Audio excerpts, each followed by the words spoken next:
Well, that was a lot of fun. Before we move into our next panel, I want to give a few quick stats. I'm going to be using hashtags. So, as of today, 10 a.m., and these are stats since Monday, hashtag YVP Summit, we've had 1,012 tweets. Over 10,000 people have been exposed to this hashtag per hour, and an estimated 1,728,656 impressions, exposures based on followers. Hashtag MBK, 632 tweets. Over 7,000 people have been exposed to this hashtag per hour, and an estimated 890,196 impressions, exposures based on followers. And hashtag National Forum, 224 tweets. Over 2 million people have been exposed to this hashtag per hour, and an estimated 227,497 impressions, exposure based on followers. So again, we're learning hashtags, we're learning social media, and apparently it's working, so keep it going. So now for our next panel, I am delighted to introduce Michael D. Smith, Special Assistant to the President, Senior Director of Cabinet Affairs for the My Brother's Keeper initiative. Michael Smith manages President Obama's initiative to address persistent opportunity gaps faced by boys and young men of color, and to ensure that all young people can reach their full potential. He previously served as Director of the Social Innovation Fund at a White House initiative and program of the Corporation of National and Community Service that combines federal and private investment to help scale and replicate evidence-based solutions to complex social changes. Before joining the Obama administration, he served as Senior Vice President of Social Innovation at the Case Foundation and helped build national initiatives aimed at bridging the digital divide. I welcome Michael D. Smith.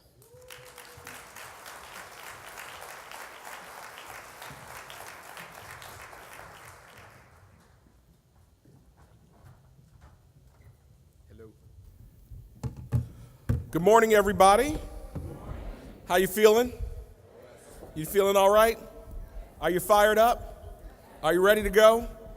All right, we got a lot of work to do. Thanks for staying for the home stretch. Excited to have this conversation today about the work that's taking place in My Brother's Keeper communities across the country to reduce violence and provide second chances.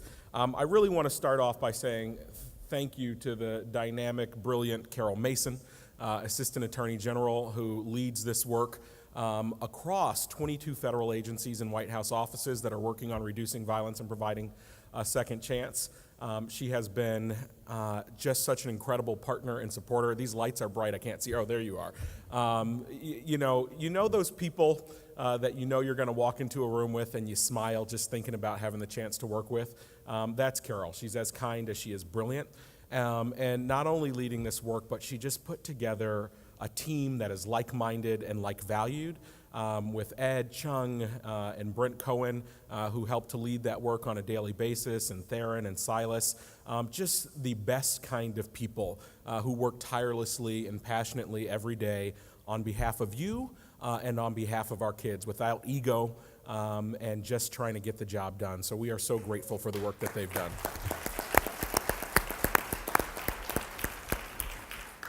So we're going to have a conversation with some of the folks that are leading MBK communities across the country who are really working on this reducing violence and providing a second chance platform. Allow me to introduce them. First, we have Captain Michael Thatcher. Mike Thatcher, raise your hand. Good morning. Captain Thatcher is with the LA County Sheriff's Department and is the sheriff of Compton Station. So LA County provides the law enforcement services for cities like Compton, and so he serves as the sheriff for Compton. So wonderful to have you. Also a 32-year veteran of the LA County Sheriff's Department. So wonderful to have your leadership here. Next we have Gina Patterson from the great city of Boston. Hey, Gina. Gina is the policy and programming advisor in the city of Boston and has been working on MBK Boston on the Reducing Violence and Second Chances work. We also have Jack Drummond from the city of Brotherly Love, city of Philadelphia.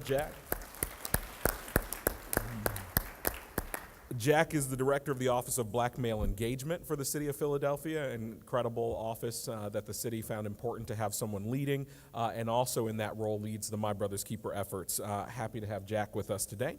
And last but certainly not least, we've got Robert Thornton, who is the senior program officer at the Skillman Foundation in Detroit. Good to have you, Robert. And so the Skillman Foundation, Tanya Allen, who's the CEO of Skillman Foundation, serves as one of the 4 co-chairs of My Brother's Keeper Detroit. And Skillman Foundation has really helped to push this work along, and so we're great to have Robert here with us today. So let me tell you what we'll do in the short time that we have here. I'll start off by just kind of giving you a quick update and overview of what's happening with My Brother's Keeper communities, what these My Brother's Keeper communities are. We'll then have a conversation with our panelists, and then we're going to save a few minutes to go to your questions in the audience. So let me go ahead and get started. So if you are with a My Brother's Keeper community, if you are a leader, a supporter, or a champion, why don't you stand up so we can see who you are?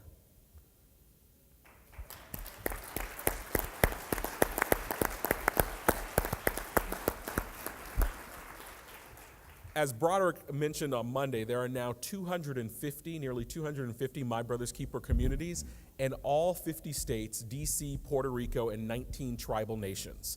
The president launched the My Brother's Keeper Community Challenge back in September of 2014 to really tap into some of the great work that was already happening in communities across the country that were interested in addressing persistent opportunity gaps facing boys and young men of color, but also making sure that all young people could reach their full potential. So not only tapping into the work that was already happening, but trying to ignite a movement. And, you know, if we were honest about this work, there were only a handful of communities where there was high-level leadership in the local government office, where there were public-private partnerships, where there was a collective impact strategy, where there was bold goals and resources that was going into this work. And now, on the other end of the Obama administration, we have hundreds of examples of what this can look like when we all come together on behalf of the most vulnerable children in our communities, who far too often are the canary in the coal mines. And so the work of the MBK Community Challenge, they were given, the idea to work with a Cradle in College and Career framework. So these communities are looking at these 6 key milestones from birth to adulthood, where research shows if we can make a difference there, it could lead to long-term success for those kids. Those milestones like reading at grade level by 3rd grade, making sure that you graduate from high school ready for college and career, all the way up to reducing violence and providing a second chance. So these communities align with this Cradle to College and Career strategy. Then they agree to operate in a collective impact model. So this isn't just going to be something that only the mayor's office is doing or only one community organization is doing. It's the entire community coming together saying, what are the challenges, what are the opportunities, what are the bold goals that we can put in place to really do something about that. And then after that, within 180 days, communities at the highest levels agree to convene the community, agree to conduct a policy scan, agree to identify local leadership. So you have executive directors, sometimes in the mayor's office, sometimes with non-government organizations, and then they agree to release and begin implementing a local action plan with 2 to 3 year timelines on what they're going to do about this work. And so today, we're going to have a discussion with the folks on the panel about what's taking place in this area of reducing violence and providing second chances. And it's really exciting what's happening in the community. So I'm going to stop talking and go to the experts. And I'm going to start by asking all of you just a quick question. Tell us a little bit about how your My Brother's Keeper community is structured. When did it start? How does it work? And a little bit about some of your work to reduce violence and provide second chances. So Gina, you want to kick us off? Sure. Can everybody hear me? Yes. Great. So I'm from the city of Boston. Mayor Walsh stepped in September 2014 and brought the challenge, the MBK challenge, to Boston. We have 2 co-chairs and about 40 folks who are a part of an advisory committee. Our action report was put together last May, and we have been working ever since. We've obviously been working for years around this subject, but we've decided to streamline, coordinate, partner, and really look at what are some of the resources that we're pouring into Black and Latino boys. Some of the things that I would love to highlight are a couple of things. One, we have a street worker program through the Boston Centers for Youth and Families. The commissioner is here, Chris Biner. He's in the back. Chris Biner is the commissioner over at the Boston Center for Youth and Families.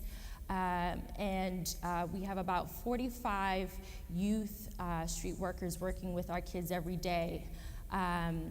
What's interesting about that is there was a private-public partnership in which the Boston Foundation hired some folks to come over and be a part of the street worker / violence interrupters program. So we have about 45 workers every day working with our young people. 2, we have a project called Professional Pathways, in which we it's a pilot program where we've chosen 14 young people to intern 3 to 6 months on a rotation in our city hall departments, working with city chiefs, cabinet chiefs, where a lot of them have been offered permanent roles in these positions. We truly believe that it starts with City Hall as being a role model and an example of what internships or providing second chances to young people looks like. So we have that. We then have another program called Operation Exit, where we work with our high-risk, court-involved young people. They are chosen specifically because they are what we call impact players on our streets of Boston. They are then fast-tracked into an intensive apprenticeship program and placed into careers of 3 different sectors currently: culinary arts, coding and technology, and the trade unions. The last one I would love to talk about is Breakfast for Brothers, where every month we bring together folks, brothers essentially, to a breakfast, and it's an intergenerational. You mean siblings? No. So we bring together older guys, She's younger not going to guys. expand on that. You get what she means by brothers. Yes, so our conversation, more so like a barbershop talk, and we just had one earlier this month for Father's Day, and powerful space in which a lot of trauma, but healing, a lot of conversation happens between older and younger men, a very, very informal way of mentorship. So those are just some highlights in Boston. We are a leader, and we're really proud to be a part of an MBK community. Thanks, Gina. Jack, tell us about MBK Philly. Sure. So can you hear me? I don't know if the mic is turned on, but I'll just project, if you will. We're very honored to be the recipient of, and I say we because I'm really operating under a new administration. Earlier on Monday, the former mayor of the city of Philadelphia, Mayor Michael Nutter, talked about his leadership with the MBK Challenge and sort of accepting it when the president put out the call. And they accepted it in a big way. And I say they because I'm 4 months into my post now. So about 10 minutes I've been in this new role. But they accepted it in a big way. They've accepted the responsibility of leading all of the milestones, or selecting leads for all the milestones, and all 6 of them. And the plan is pretty robust. And if you'd like to check it out, you can check out phila.gov. We have an excellent plan that was constructed by over 30 members of the leadership in the city. And they've done some great things. Currently, they've been very integral in terms of being the gas and the glue of many of the organizations around education, around garnering experiences in the workforce world, and also safety and second chances. We've been able to, as the glue of organizations, really combine and convene those efforts of organizations who are siloed and combine those efforts around each milestone.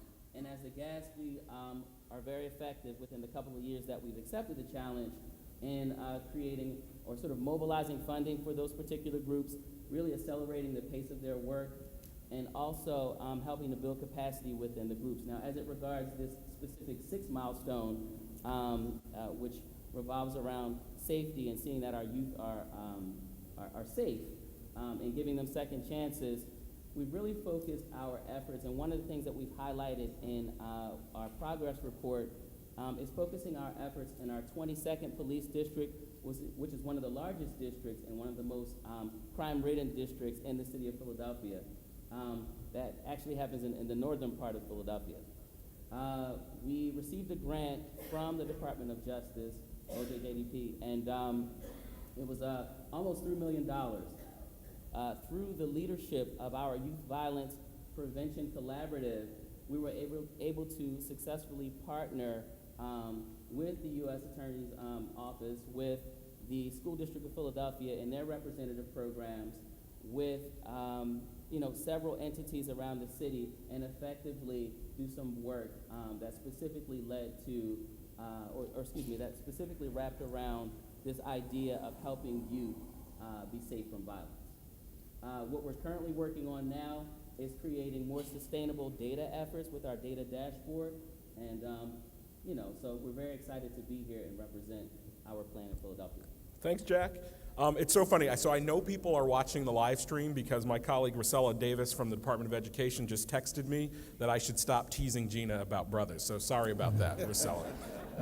So thanks for watching the live stream. #MBK.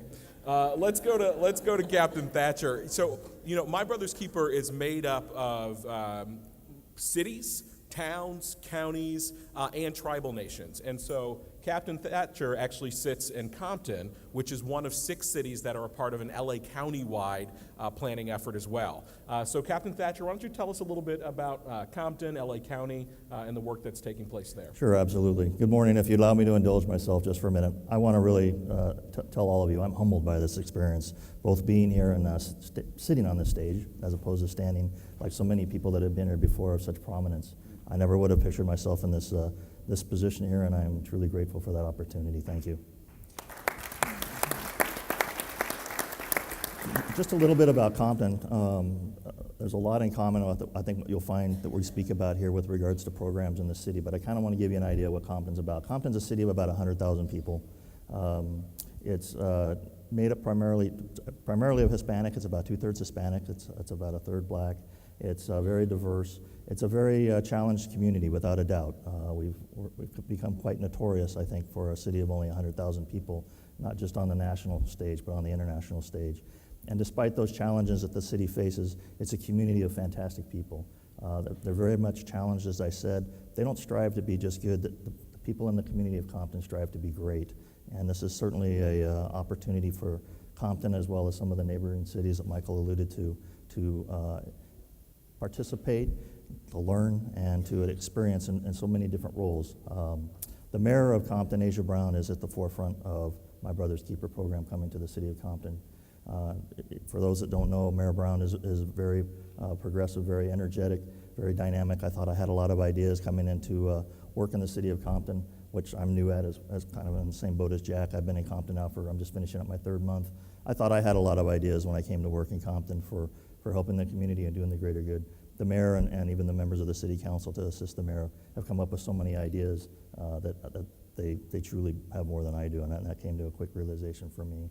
So as Michael spoke of, there's other cities, the city of Los Angeles, the city of Culver City, Compton, of course, the city of Hawthorne, and the city of Long Beach, which I'd like to give a shout out to the members. I have a great contingent here from the city of Long Beach, and thank you.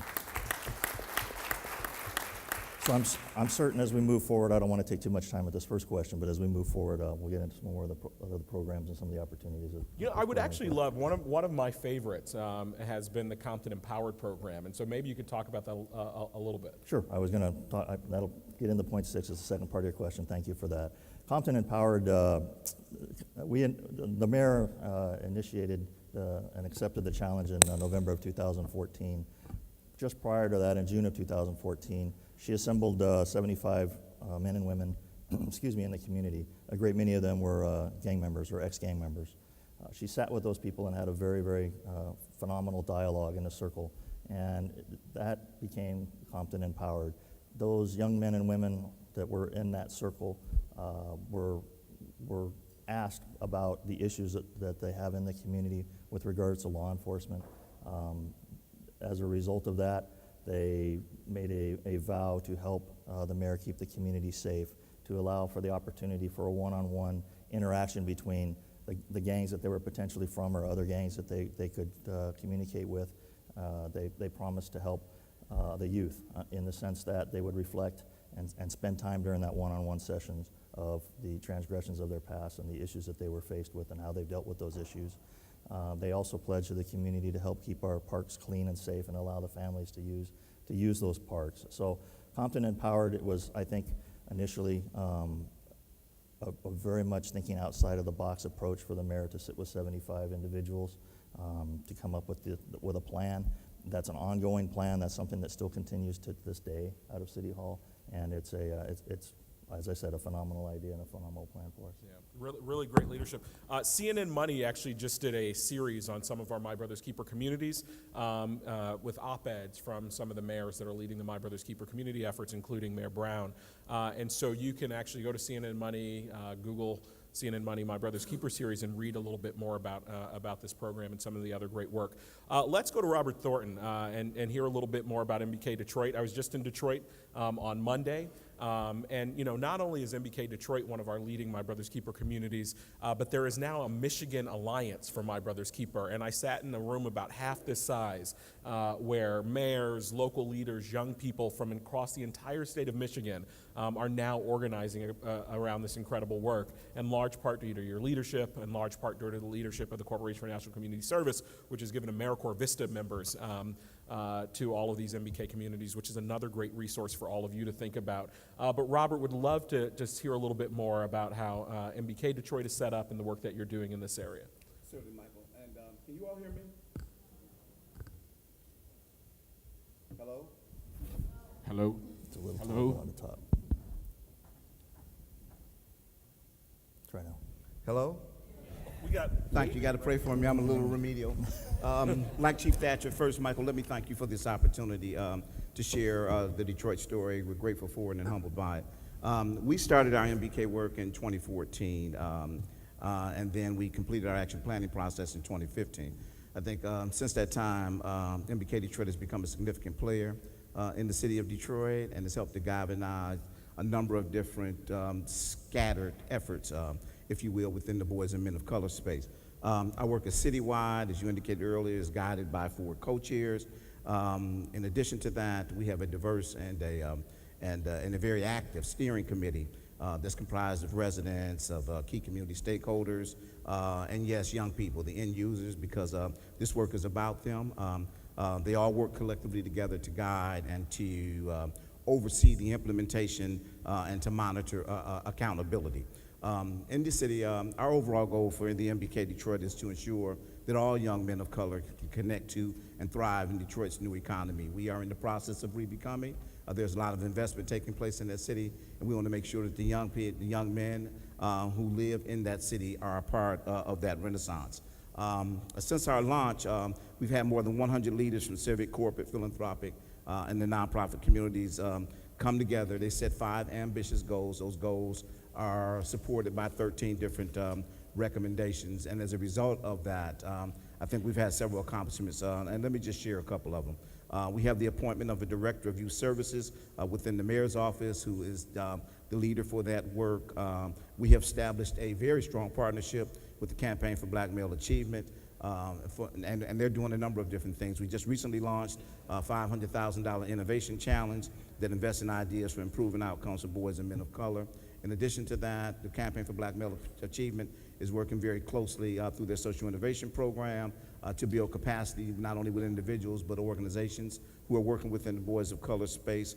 The city's neighborhood district managers are working in partnership with us on a project called Barbershop Books, where we are seeding the barbershop reading labs in over 100 barbershops throughout the city of Detroit, helping to increase literacy for young people. One of the things that we're really proud about is Growing Detroit's Young Talent, which is our summer program.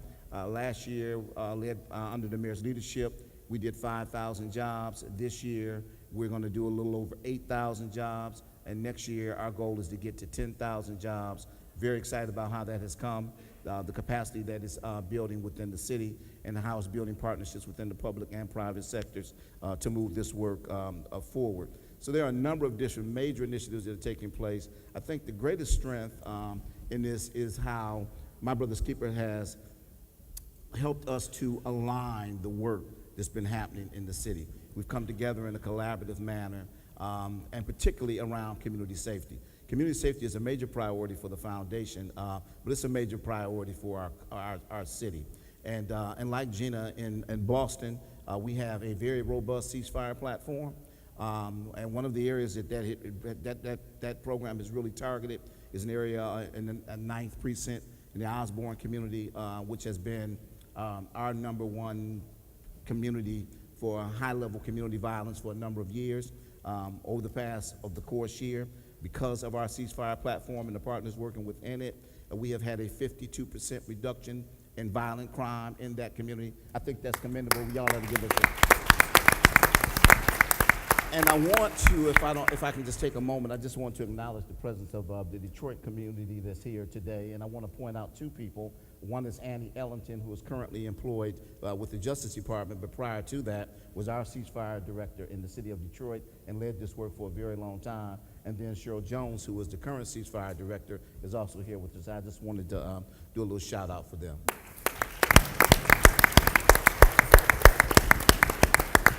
It's really great work. One of the things I love about the My Brother's Keeper process is it's allowing cities to come together and really create some of these bold goals together instead of in these silos, and really tracking these goals. And Detroit, I think, has really been a leader in this space, whether it's the work around kindergarten and preschool, or a bold initiative around getting 8,000 young men of color trained for high-growth jobs.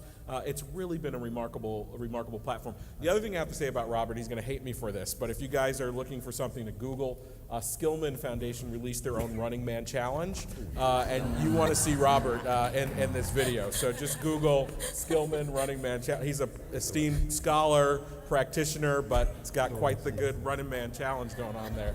Maybe we can save him some time from having to Google and get a little information. So Gina, let me come back to you. We talked a little bit about this process, and so people sometimes are table fatigued. They're like, if I have to go to one more table, if there's one more collective impact structure, one more, I can't do one more thing.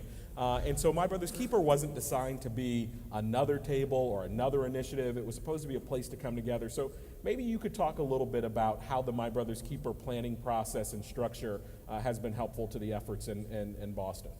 I think it's centralized a lot of the work that's going on. If any of you are familiar with Boston, Boston is very resource rich.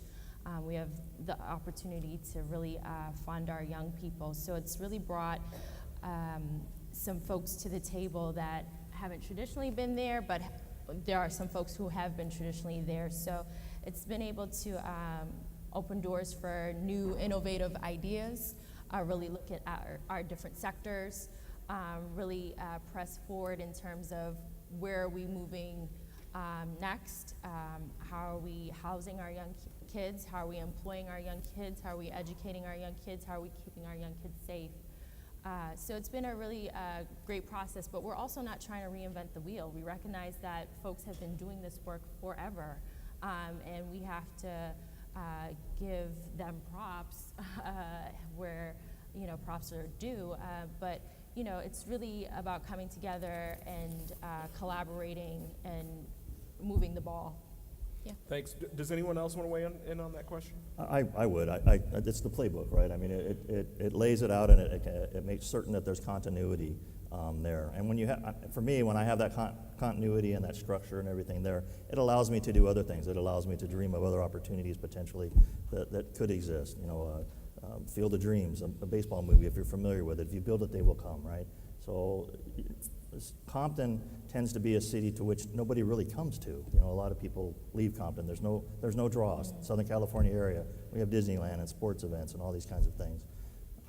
Why not have a complex where there's trades that are offered that bring in big businesses, that whether it's a retail store to teach retail management, or it's a large chain home improvement store, and just have a complex of all these different things where it could be open late at night and help keep kids off the street. I think it's the structure and the continuity of such a plan in place that's very clear.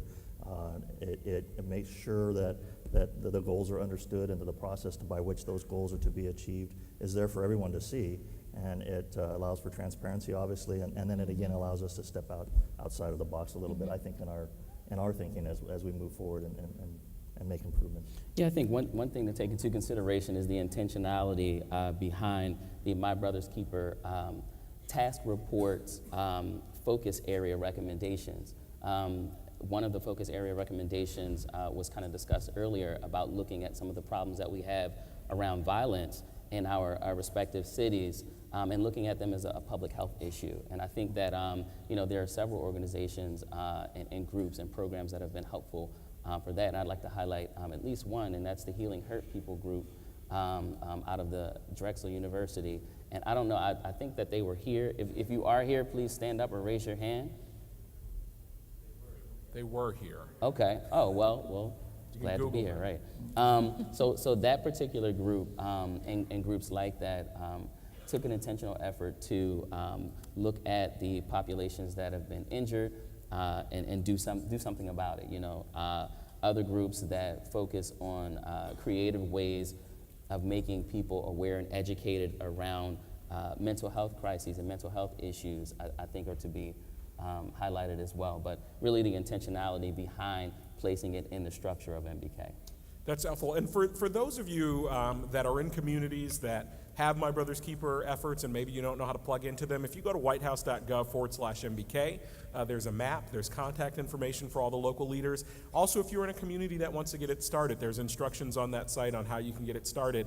And as it was said, there was a task force report to the president that was released in May 2014 that talks about this strategy, that talks about our evidence-based approach, that gives very specific recommendations to the federal government. And we've seen communities use these reports that have come from the White House and the federal agencies to really help jumpstart and bring together some of the work in their community. So I encourage you to look at it. Jack, I want to go back to you. So My Brother's Keeper was inspired by the opportunity gaps facing boys and young men of color. But especially when it goes down to the community level, this is about opening doors to all of our young people. When we help the least amongst us, we create pathways for everybody. But as the Director of Black Male Engagement, I really want to ask you, what have you learned about engaging and marketing to traditionally marginalized populations, or oftentimes populations that felt like they were told not to come in with institutions, that might have a distrust with institutions. What have you learned about working with these sorts of populations? Well, as stated, I'm still new to the work, but I definitely think that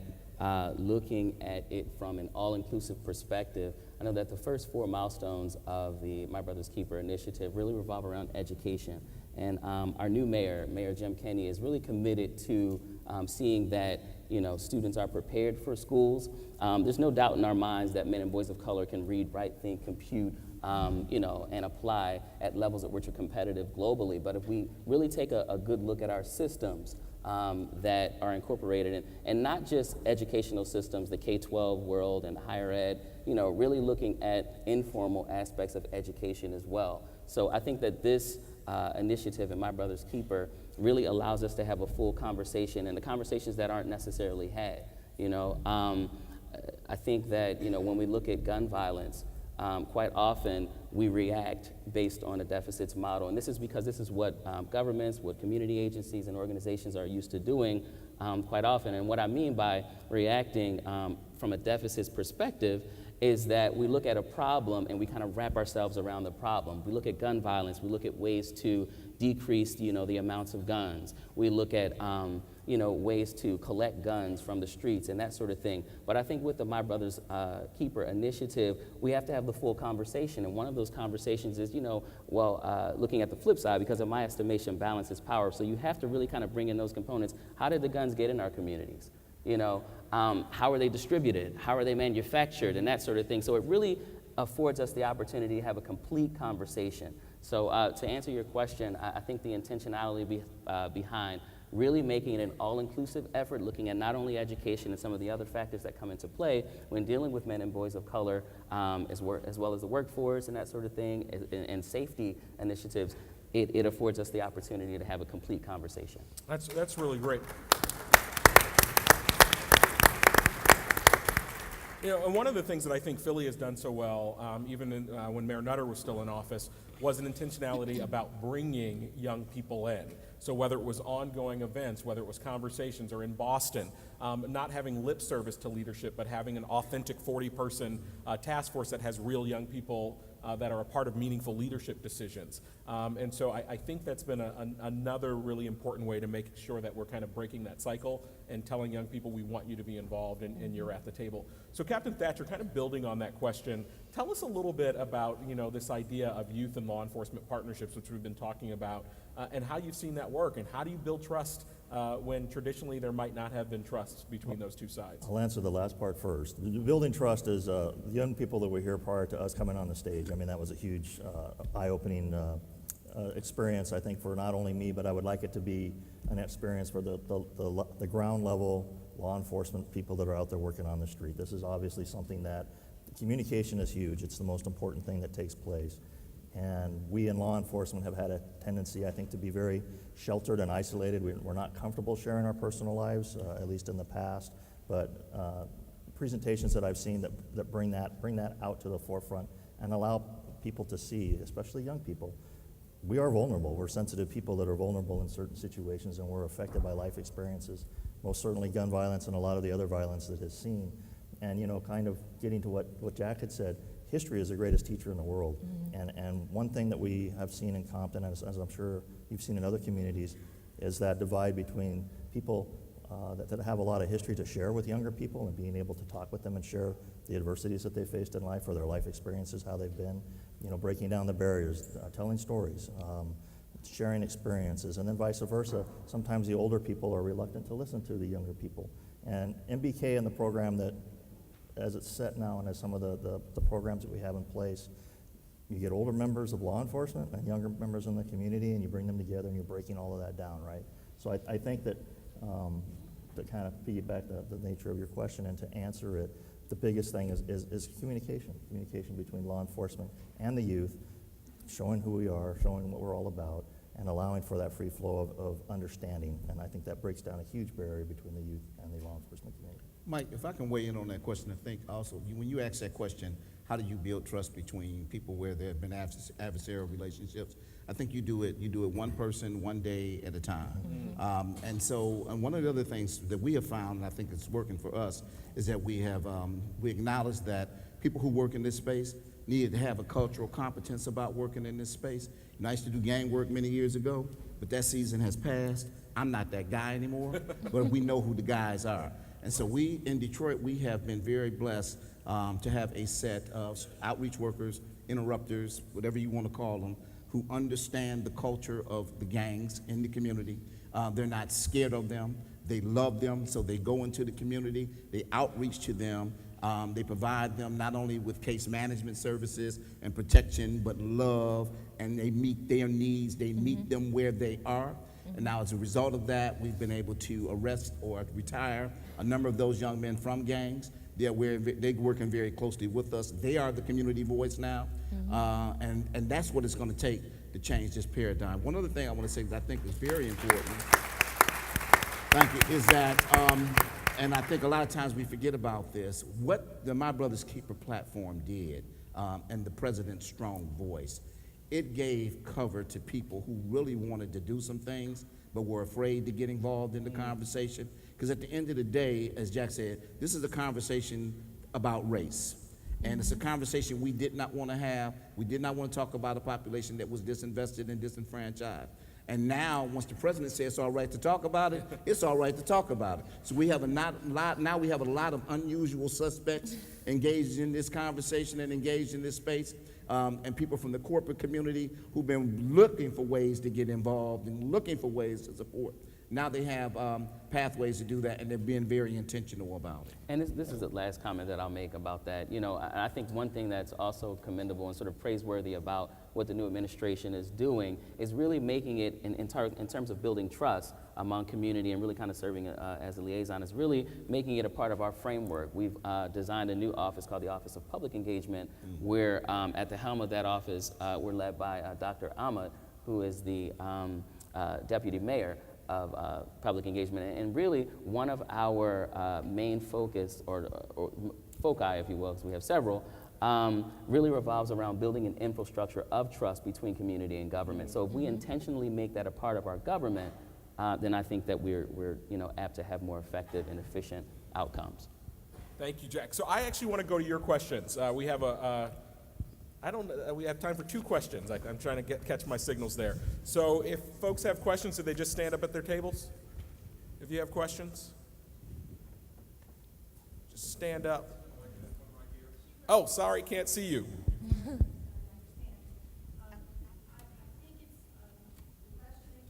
And if you could just tell us your name and where you're from, too. Go ahead. Hi, I'm Penny Hitchcock. I'm from Baltimore and involved in our issues right now. I serve on a committee for Mrs. Clinton. It's part of the USDA legacy of supporting black farmers in the rural South. I want to talk about a word that I think we should use so many times a day, and that is respect. Amen. It starts there. Joycelyn Elders said to me 2 things when I worked with her. First of all, they are all your children, and you should never forget that. And second of all, you owe everyone 100% of your respect when you meet them. Smile, make that clear. It's up to you together to decrease that if it's not going to be good. But those are the 2 things that are missing in Baltimore, and I can tell you right now. And the last thing to say is to underestimate the problem we have in our police force is it's a big mistake. And I'm not talking just about Baltimore, I'm talking about cities where the police are coming back from war, they're struggling with post-traumatic stress syndrome, the prevalence of sexual abuse and physical abuse of children of all ages is really high. So we carry personal burdens, and the more we can do to start off on the right foot with one another, one-to-one, then the rest is easier, much easier. Thank you. Thank you. Thank you. Can we comment? That wasn't.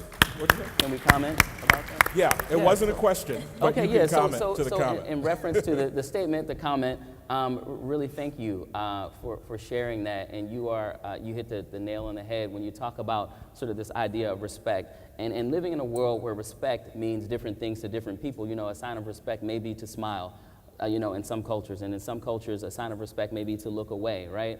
But I really like to kind of look at that word from an etymological sort of standpoint, and really kind of look at, if we look at the etymology of the word, spect means to look, and re means to do it again. So if we begin to take a second look at our populations that we're serving, we can look at youth, and I think that by default, as humans, we get into this idea of judging and evaluating people. When you saw me come up here stunting on stage with this classy hat, you've created a judgment and evaluation about me, and we all do it, right? But the idea of respect is to really kind of get out of that initial judgment and evaluation of a group or of a person and look at them again. So thank you very much for that. Thank you. One more question? I see someone standing there. Okay. Good morning, everyone. Good morning. My name's Pernell Bush, and I'm from Sanford, Florida. I guess my question to come down more so to the funding sense. We are at My Brother's Keeper initiative. Pretty much, I'm pretty sure everyone is familiar with us due to the Trayvon Martin tragedy that happened in our city. I guess what funding sources do you guys go after to get your initiatives off the ground? Because we're a small city. A lot of you guys are very large city. We're a very small city, so sometimes getting funding and getting things off the ground for our programs and initiatives is quite difficult for us because of the numbers and the things that don't really, I guess, correlate when it comes to big funders. So are there any ideas that you guys have or any untraditional sense that you guys went about or any approaches that you took? I'm sorry, I had a hard time hearing, if you don't mind, but I will comment. I think you talked about being a small city and trying to gain the resources of My Brother's Keeper. And as I indicated when I first spoke, Compton's a city of 100,000 people. It's pretty much a fairly small city, but there's a lot going on.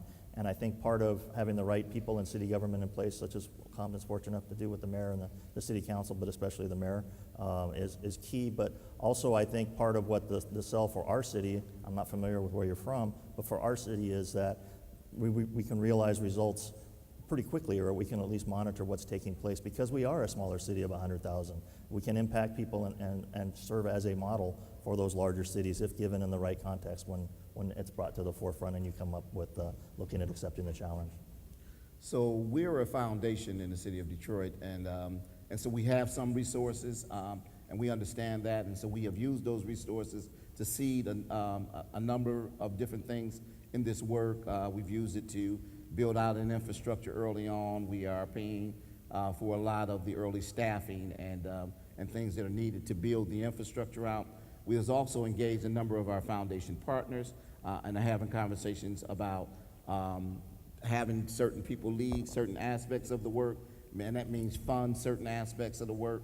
There are a number of different public and private entities who have just come out and said, you know, we will do this, we will do that.